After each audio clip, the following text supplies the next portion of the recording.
صدر کل ہند مجلس اتحاد المسلمین و رکن پارلیمنٹ حیدرآباد بیرسٹر اسد الدین اویسی کے ہاتھوں دارالسلام میں Telangana Urdu working journalist federation کی سال 2023 ڈائری کی رسم اجرا عمل میں لائی گئی۔ اس موقع پر TUWJF کی جانب سے ریاست کے اردو صحافیوں کو درپیش مسائل پر مبنی ایک یادداشت بھی پیش کی گئی، جس میں ایکریڈیشن کمیٹی میں اردو صحافیوں کا اندراج، GHMC حدود کے اردو صحافیوں کے لیے ڈبل بیڈ روم مکانات کی فراہمی اور حکومت سے دیگر مراعات کے لیے نمائندگی کرنے کی درخواست کی گئی ہے، جس پر بیرسٹر اویسی نے مثبت رد عمل کا اظہار کرتے ہوئے کہا کہ وہ اردو صحافیوں کے مسائل کے حل کے لیے ممکنہ اقدامات اور حکومت سے نمائندگی کا تیقن دیں گے۔ اس موقع پر Telangana Urdu working journalist federation کے صدر MA Majid, general secretary Syed Ghouse محی الدین، نائب صدور حبیب علی الجیلانی، سید عظمت علی شاہ، خازن MA محسن، ایڈوائزر شہاب الدین ہاشمی اور حیدرآباد یونٹ صدر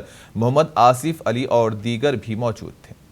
مجلس اتحاد المسلمین کے صدر اور رکن پارلیمنٹ بیرسٹر اسد الدین اویسی نے اجرائی عمل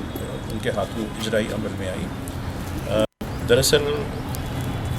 ریاست میں اردو صحافیوں کے لیے خدمت کا ایک جذبہ لے کر کچھ عرصہ پہلے کچھ جیال ساتھیوں نے ایک تحریک شروع کی تھی، اور وہ تحریک ایک مقام پر پہنچ رہی ہے کئی وقت، جبکہ اردو جرنلزم کے 200 ایئرس ہو رہے ہیں،